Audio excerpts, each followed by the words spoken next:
In the last episode, we pulled this AHU TDI out of a very sad Mark III Jetta. But before that car goes away, we have some more stuff to pull off of it to complete our Mark I TDI swap. So let's get after it.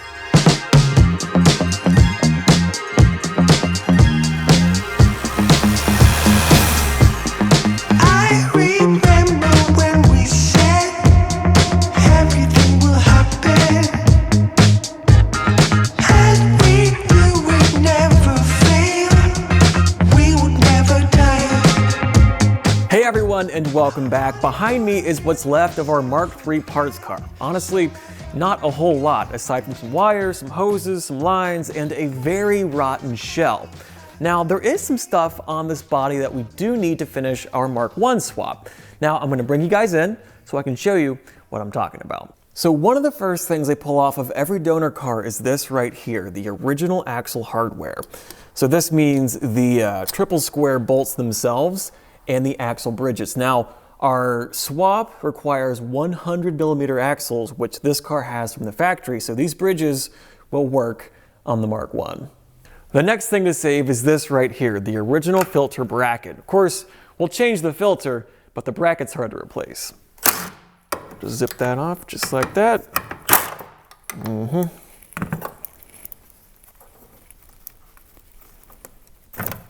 Now this valve here is actually the EGR controller, so we're probably not going to use this on the swap, so we'll just lay this aside. But yeah, this right here is the bracket we need. We can just chomp these fuel lines because, well, this car's going away. Nothing matters anymore. And yeah, just like that. This bracket, keeper. Nice. Now, of course, the elephant in the room here is the wiring harness, and on a Mark III, the engine harness is fairly integrated with the body harness, which is kind of a hassle, but we have to get to it somehow, and the ECU actually lives behind this cowling here underneath the wipers, sort of in the rain tray, if you will. So we'll start by pulling off those nuts, get this stuff out of the way, and then we'll trace our engine harness back through the firewall, and we'll cut it so we can send it to Dave at TDC SHOP. Goodbye. Okay, very good.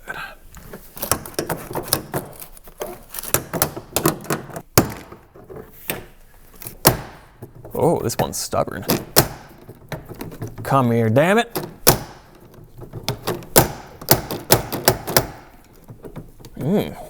Oh, there she goes. Come here, you. You son of a gun. Wipers, out of the way. Deleted. Yep, don't need that.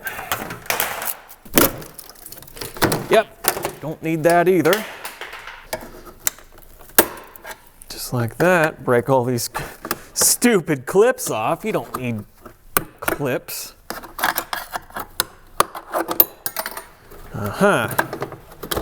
We'll just pull this down. So this is our engine harness.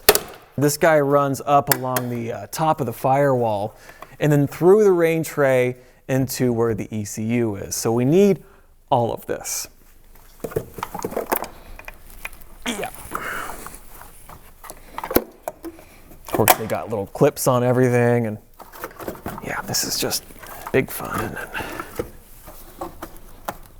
I just heard back from Dave, and I am completely wrong about the wiring harness. I guess it actually unplugs from the fuse block under the dash, and then you pull everything back out through the firewall. So don't cut it is the takeaway here. Don't cut your wiring harness. I'm wrong. So I guess I'm gonna go lay on the floor for a while and swear up at the dash while my hands bleed in agony because, well, that job totally sucks. So I guess I'll report back with my findings and I'll show you exactly what you need to pull out to get the harness out from the firewall. I'll see you on the other side.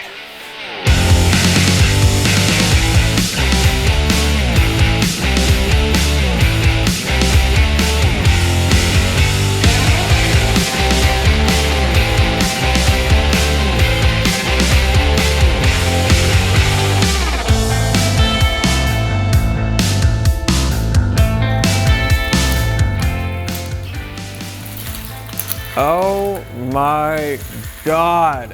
This took so much longer than I was anticipating. This took like 3 hours to pull out. Here's the thing. This here this right here. Can you see this?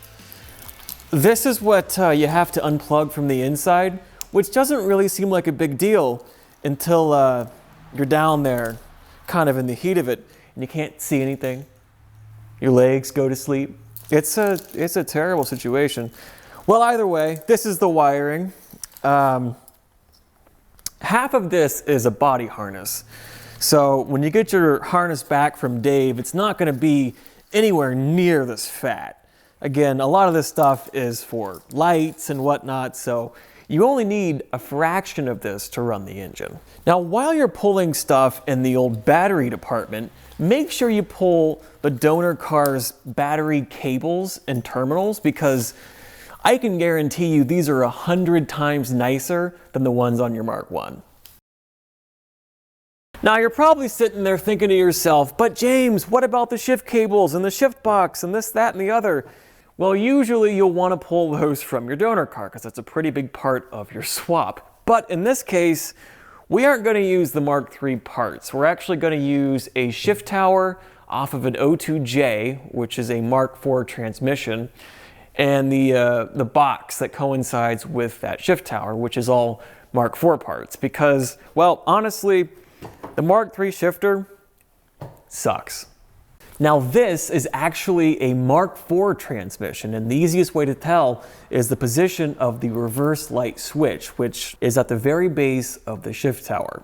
And this is our Mark III shift tower, and you can tell because the reverse switch is on top. Now the great thing is the transmission itself is pretty much the same as the Mark IV era stuff, so these switch out directly without any sort of modification. The last thing you want off your donor car is the throttle pedal, because these TDIs, regardless of generation, Mark III, Mark IV, and so on, are drive-by-wire. But much like the shifter, we're not going to be using the Mark III's pedal. We're actually using a Mark IV style pedal, much like this. Now this is actually out of the car that this BEW TDI is out of, but this pedal will control this engine with the right wiring. And that's the best part about Volkswagen as a company, is all of their stuff is so modular. It makes total sense. Like, they haven't changed their 4-cylinder bolt pattern ever. So you could buy a brand new like 1.4T, just for example, and put this ancient O2A transmission behind it, and it will bolt right up. Well, I guess our next step for this project is to box up the wiring harness and ship it up to my guy Dave up in New York to have him strip the harness down and make a good swap harness out of it. That's really what he does. He's fantastic. I'll link him down below. Go check out his site. He is amazing. He actually built the harness for my VR6 swapped car. Did such a fantastic job. If you're doing this at all, I recommend you use him. If you don't know of him, go check him out. It's at TDC SHOP. His name is Dave. Really great guy, super helpful, and a wealth of knowledge, especially in terms of these weird little Volkswagen swaps. So this harness should be boxed up and it goes out to him. And after that, we'll start cleaning up the engine to get it ready for new seals, new gaskets, sort of a total refresh. And then it'll be going into the red pickup. So thank you so much for watching. If you haven't already, hit that subscribe button for more content to come, and we will see you in the next one. Take it easy.